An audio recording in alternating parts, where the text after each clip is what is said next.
Ayan mga kamaster, nag-error C805. Ayan yung problema. Eating direct, no papa. Eating dito, no papa. Naku, naman si Jack.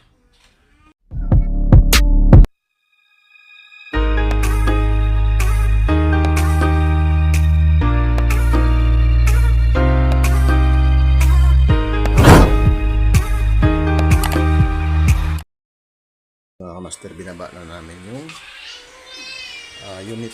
So pag mga ganitong error, so dito natin itingnan sa mga harness. Ayan, i-check natin to. Ayan mga kamaster, so i-check natin yung mga ito kasi may mga kalawang na. Ayan. So minsan gumamit rin tayo ng W40. Sprayan natin para mawala yung kalawang. Then i-continuity check natin kung saan dito yung may walang buzzer na wire.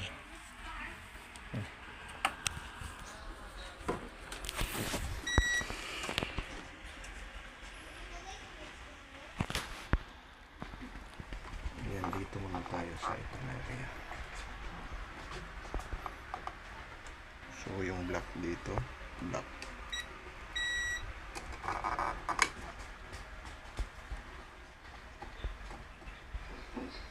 Yan mga kamaster, wala yung black mo. Walang tunog. Dito tayo. Yan, walang tunog yung black. So yung brown naman tayo. Dito pala tayo sa kabila.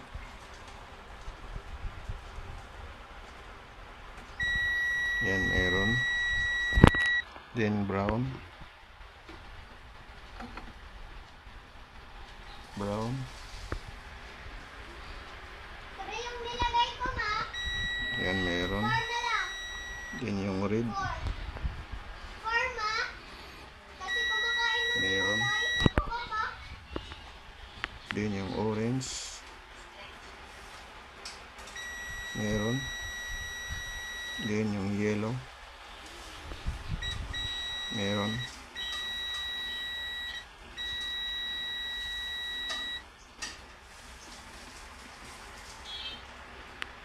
Wala yung yellow.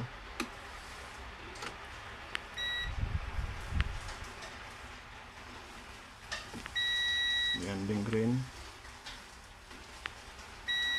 Meron. So dito tayo sa ito.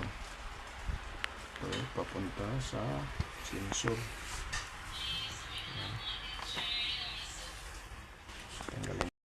Ayan mga kamaster.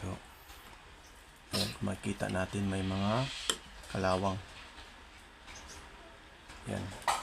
So gamit tayo nito para kiss. Yan din mamaya W40. Ito i-spray natin yung W40.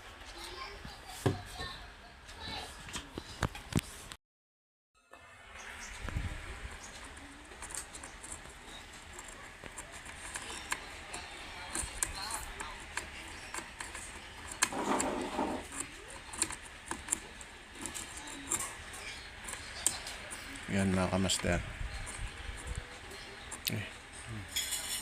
Yan. Yun ang gawin pag C805 dito muna hanggang doon sa board. Pag ganun pa rin, doon na kayo sa board punta at mag-check. Okay. Tapos natin nilagyan ng W40. So ito naman.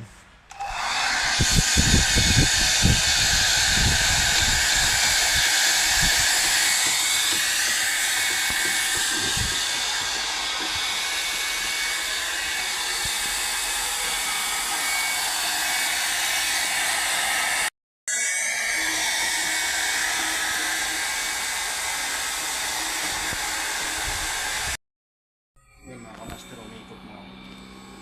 Antayin natin ito na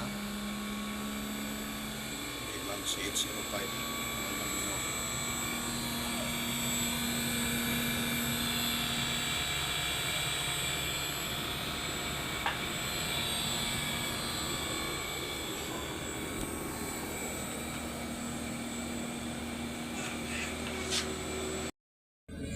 Ayan mga kamaster, ayan.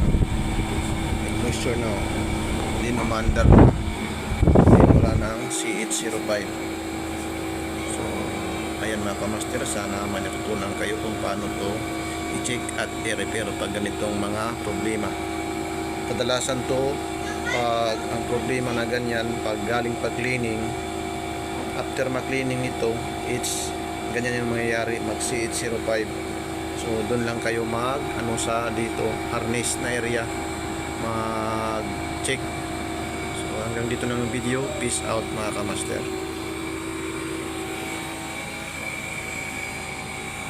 Ayan.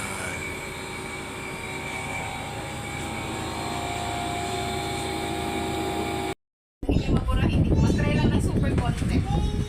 Uy, nabasa man si Duday. Okay, busy. Patudlo ka kanina na pagbasa.